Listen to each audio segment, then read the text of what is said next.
Un buen día con todos, con todas. Es importante tener una opinión de un personaje, pues, dentro de los medios de derechos humanos conocido, ya que fue Rómulo Constante, presidente, expresidente en su debido tiempo de Amnistía Internacional, sección Ecuador.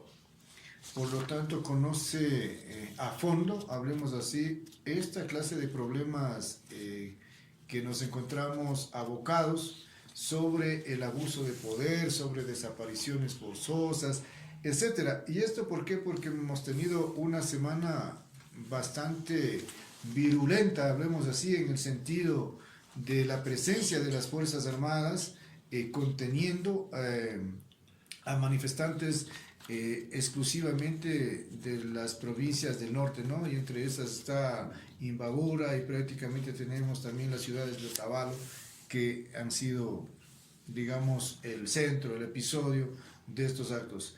¿Qué nos podías contar, Rómulo, si para Amnistía Internacional ve con buenos ojos, en todo caso, el control de las Fuerzas Armadas a las protestas, si eso no es viable o para este organismo es algo no convencional la presencia de las Fuerzas Armadas? Coméntanos, Rómulo. Hay un informe también que lo ha hecho Amnistía Internacional y que fue presentado en esta semana en la ciudad de Guayaquil. Sí. Adelante, Rómulo. Bueno, primero un saludo a toda esa gente que nos está mirando ahora. Lo importante aquí es destacar sobre Amnistía que sus investigaciones son muy serias y muy directas a lo que pasa en los diferentes países del mundo. Es muy imparcial, por eso no tienen ninguna bandera y por eso son tienen peso los informes de Amnistía Internacional. En este caso me voy a referir justamente a uno de los informes que presentó Amnistía Internacional, que me voy a permitir leerlos porque tenemos que sujetarnos a lo que ellos dicen y respetar la autoría de esto. Previo a que tú des lectura, posiblemente ya lo hiciste, porque eres una persona muy acuciosa. Dentro de esa tal vez se han informado sobre las 348 violaciones de derechos humanos y sobre esas 43 desapariciones efectuadas en estas marchas, digamos así. Sí, justamente aquí vamos a ir desarrollando el tema.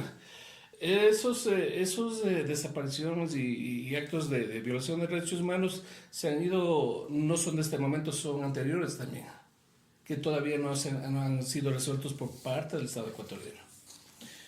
Entonces, Amnistía Internacional presentó este martes 23 de septiembre del 2025 en Guayaquil un informe que documenta graves violaciones de derechos humanos y que detalla 5 operativos de seguridad militar que resultaron en 10 casos de presuntas desapariciones forzadas en la costa del Ecuador, como ustedes bien lo conocen.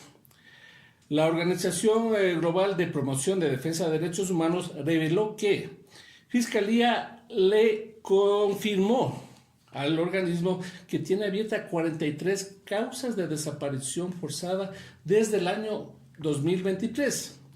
Mientras el Comité Permanente de Defensa de los Derechos Humanos, CDH, en Guayaquil, patrocina 33 casos en los últimos años, en el contexto de la militarización del país. Justamente aquí te consulto qué opinas y qué es lo que dice nuestra legislación en cuanto al procedimiento de militarización de la población para enfrentar esta situación del pueblo que está manifestando sus legítimos derechos como conocemos. Bueno, yo veo que aquí en el Ecuador, para ser objetivo, porque a veces es muy difícil ser objetivo, sí. Y nosotros siempre aquí en estos programas que tenemos hemos sido siempre objetivos. Y bueno, me parece a mí, o más que nada, podría manifestar que se está tapando, ¿no? O que se está ocultando. Ayer vi una noticia, por ejemplo, a un alto militar del Perú que ya dio con nombres y apellidos quién fue el que le disparó a la persona que le quitaron la vida en el Perú. y dijo esta persona no puede continuar en las Fuerzas Armadas, más o menos en ese contexto. Ahora nosotros como país, nosotros hemos ratificado muchos convenios, es decir, todos los convenios referentes a derechos humanos y al uso progresivo de la fuerza, etc. Y nosotros tenemos una Comisión Nacional de los Derechos Humanos y además los principios básicos sobre el empleo de la fuerza, que al parecer, siendo objetivos, no se están respetando esos principios básicos, Rómulo. Porque no nos olvidemos que en estos principios básicos, que todo mundo tiene acceso, están en el internet y pueden irse a los documentos. En el artículo 7 se establece que los gobiernos adoptarán las medidas necesarias para que en la legislación se castigue como delito el empleo arbitrario y abusivo de la fuerza o de armas de fuego por parte de los funcionarios encargados de hacer cumplir la ley. ¿Quiénes son encargados de hacer cumplir la ley? Por lo tanto, aquí sería pues, la Policía Nacional. Policía Nacional.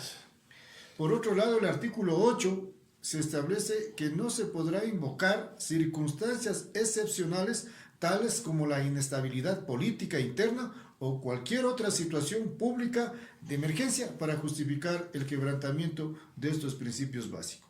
Es decir, que no hay pretexto. Nosotros hemos visto cómo se ha agredido salvajemente a personas indefensas, ¿no? Que incluso estando en total indefensión han sido golpeados con las culetas de sus armas, han sido pateados, etc.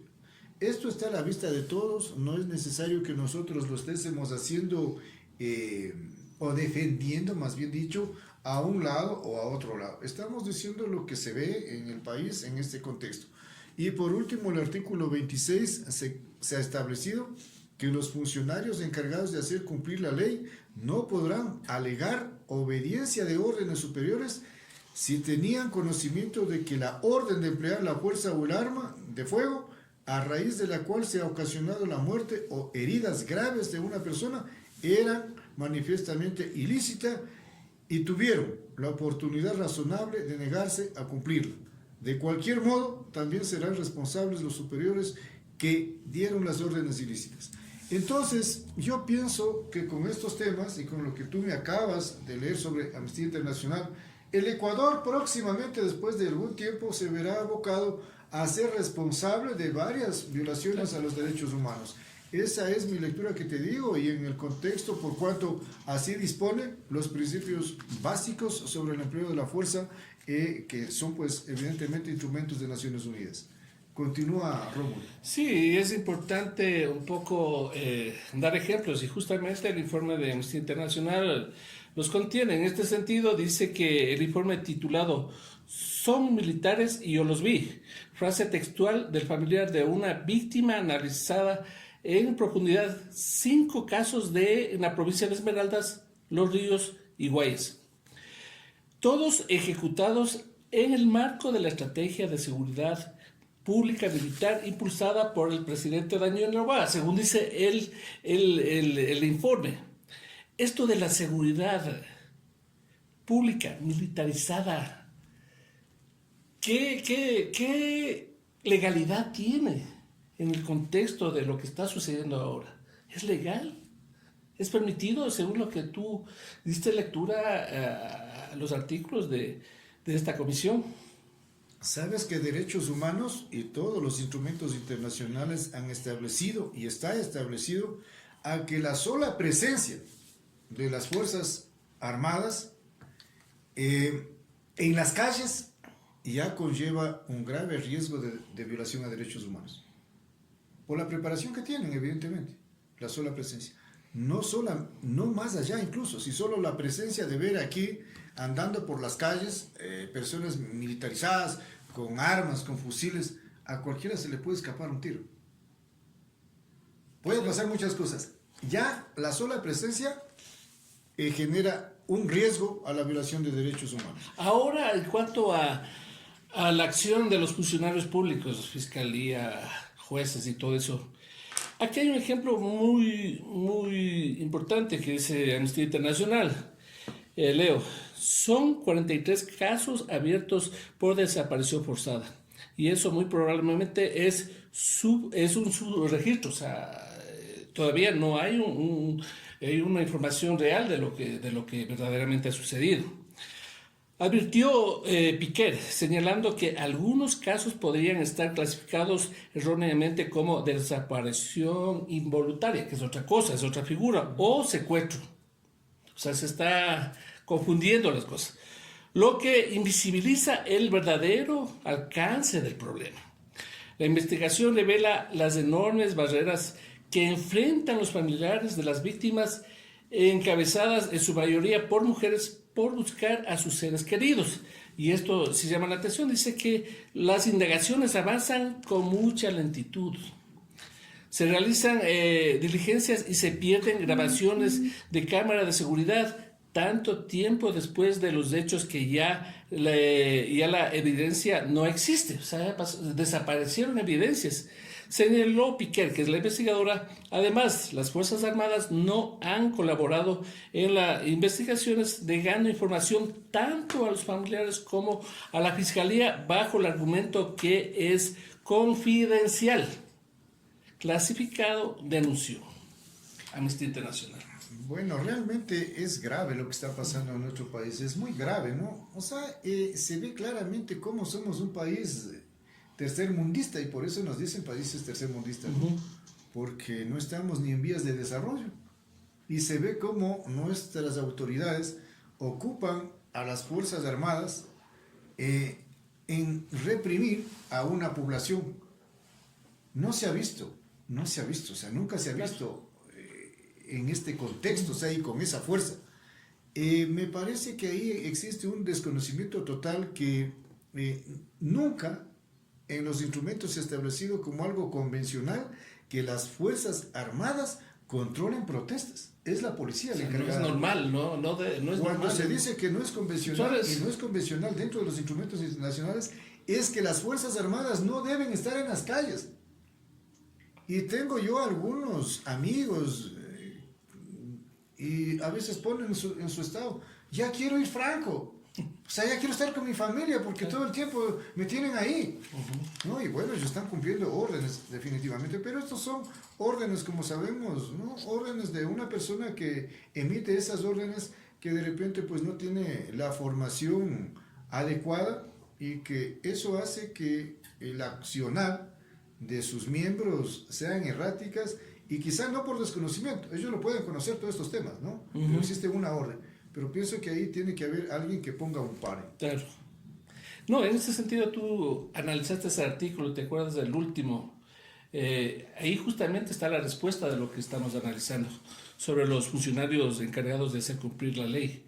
No sé si nos puedes un poco recordar y profundizar un poquito. Sí. La lectura más o menos de lo que dice, si quieres tú. En términos generales, se establece que los funcionarios encargados de hacer cumplir la ley no podrán alegar obediencia de sus órdenes superiores si tenían conocimiento de que la orden de emplear una fuerza o una arma de fuego iba a ocasionar una muerte, iba a ocasionar una herida. Es decir, que en el caso que nosotros vimos y todo el mundo vio, el chico que fue expulsado gas en su cara, cuando lo maltrataron a este señor que falleció en las protestas y que había una persona que lo iba a ayudar y que además todos pensaban que le iban a colaborar. Se acercan dos militares y lo que hacen es golpearlo y patearlo. Entonces, ellos son responsables, ellos están conscientes de que ellos son responsables, efectivamente, así estén cumpliendo órdenes. O sea, exactamente, no podrían alegar que estábamos cumpliendo órdenes, ellos van a tener que responder. Tarde o temprano, porque esto no prescribe. Evidentemente. Son actos de lesa humanidad, son delitos, es violencia de lesa humanidad. Imagínate también manifestar que se iba a un convoy de ayuda humanitaria, que a veces sí da chiste o da risa, ¿no? O dolor, o indignación, no sé. Porque va un convoy de 100 carros y 80 carros van con armas, son de militares, etcétera, ¿no? Y van llevando, como en algún canal vi, van llevando un Gatorade ahí para darles, ¿no? Entonces, ¿dónde está la Cruz Roja Internacional que encabece? ¿O acaso no han visto las ayudas internacionales que se hacen en otros países, en Medio Oriente, etcétera, que están en conflicto, los corredores humanitarios, etcétera, en donde funcionan evidentemente organizaciones de derechos humanos y que garantizan proporcionar medicamentos, alimentos? Pero aquí decir que fue un convoy, o sea, fue un convoy pero de militares, un convoy de armados, eso fue lo que fue. Es fuera de foco porque tanto la Cruz Roja o Médicos Sin Fronteras nunca he visto que vayan a auxiliar con armas, nunca en la vida he visto. En conflictos de guerra, este no es un conflicto de guerra. Entonces, ni son delincuentes las personas que están actuando, son personas como nosotros, somos personas que tenemos problemas. La situación de trabajo es muy grave y cada vez está peor. La situación de educación, de salud, no es solo el diésel es la punta del iceberg, es el pretexto, pero son todas estas situaciones. ¿Qué está pasando con el informe de parte del gobierno? ¿Qué pasó con el 15% que supuestamente iba a ser destinado para los 3 puntos, ¿no? Sí, exactamente. Y total, ahora se sabe que Estados Unidos envía armamento al ejército, justamente, no sabemos por qué. Ellos tendrán que entregar el informe de que para qué se usó. No sabemos absolutamente nada. Pues ese es el fondo del problema. Lo que nosotros en estos programas tratamos es de ser objetivos, como les digo, hablamos y opinamos de lo que nosotros vemos. De repente hemos tenido opiniones distintas, que nosotros defendemos a un ex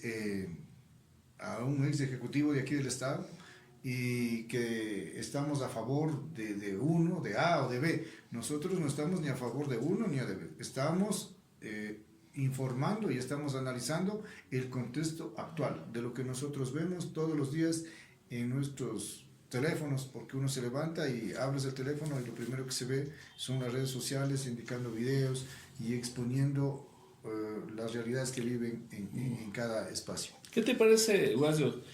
Voy a dar lectura de casos que Amnistía Internacional está siguiendo, casos concretos. Vale. Voy a dar lectura. El caso de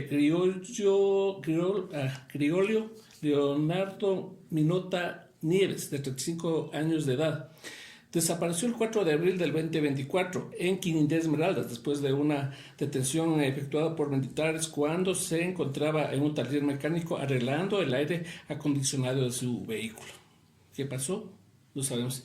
El silencio militar no es lo único que ha detenido la investigación. La propia Fiscalía ha omitido inexplicablemente diligencias importantes.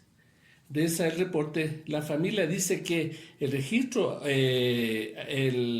actividad en redes sociales y en la cuenta bancaria de Criollo después del día de la desaparición, pero no ha hecho o poco o nada por la investigación sobre estos pormenores. O sea, ¿qué pasó con todos estos datos que tenía la Fiscalía? ¿Cuántos tienes solo como para contabilizar? Sí. Bueno, aquí tenemos te voy a dar nombres porque está dentro del informe de Amnistía Internacional, no me estoy inventando. Dave, Robin, Lord, Roca, 20 años, y Juan Daniel Santillán Suárez, de 27 años, desaparecidos en la tarde del 26 de agosto del 2024 en la parroquia Ventanas. Hay otra, los primos Justin Elía Álvarez Chávez, de 17 años, y Jairo Damián Tapia Álvarez, de 16 años. Fueron detenidos por militares el 3 de septiembre del 2024. Dalton Osvaldo Ruiz Tapia, de 34 años. Después desapareció el 20 de octubre del 2024 después de haber sido detenido por militares de la parroquia Pimocha de Nueva Olla. Lo que queremos saber es, en este informe, todas esas desapariciones, porque tienes una hoja llena de nombres, son realizadas desapariciones forzosas por miembros de la fuerza pública, hablemos así. Eso no, Amnistía Internacional destaca los nombres de las personas. Lastimosamente no hay un seguimiento, no hay la información de parte de las autoridades sobre estos casos. O sea, no se cierran todavía. Muchos han sido, según se dice, archivados.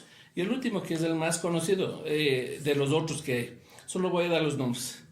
El 8 de diciembre del 2024, 4 niños que vivían en el barrio Las Malvinas, en el sur de Guayaquil, resultaron detenidos violentamente por militares pertenecientes a la Fuerza Aérea del Ecuador. Sus restos calcinados y con señales de violencia fueron encontrados el 24 de diciembre de ese mismo año, en las orillas del río Taura, que todos conocemos lo que pasó. Hay el caso de Diana Roca, tía de Dávelo Roca, de un joven que salió con la motocicleta, que es Juan Daniel. Esos son los únicos datos que aquí dice. Y esto, más o menos, para no alargarnos. Lo que pienso y lo que creo es que justamente la falta de políticas claras sobre protección de derechos humanos conllevará al Ecuador a grandes, a grandes desembolsos de dinero por cuestión de reparaciones. Porque si bien es cierto, estas reparaciones no se van a dar el día de mañana. De aquí estas reparaciones, con los procesos que son bastante largos en la Corte Interamericana, demorarán entre unos 6 a 8 años, pero alcanzaremos a ver que se repararán y el Ecuador tendrá que pagar por estas violaciones que no le cuestan al que ejecutó, lo cuestan al pueblo ecuatoriano ese desembolso por reparaciones que llegan a muchos miles de dólares. O sea que el pueblo paga y el pueblo indemniza y el pueblo lo mata. Así, exactamente. Gracias. Gracias por la atención, nos veremos en la próxima. Esperemos ampliar un poquito este informe de Amnistía Internacional, que creo que es pertinente, sea conocido, para que tomemos conciencia de qué camino estamos siguiendo. La política, qué caminos está creando para unir o desunir a la población y qué intereses hay detrás de esto. Muchas gracias. Gracias, Romulo. Gracias por estar aquí siempre.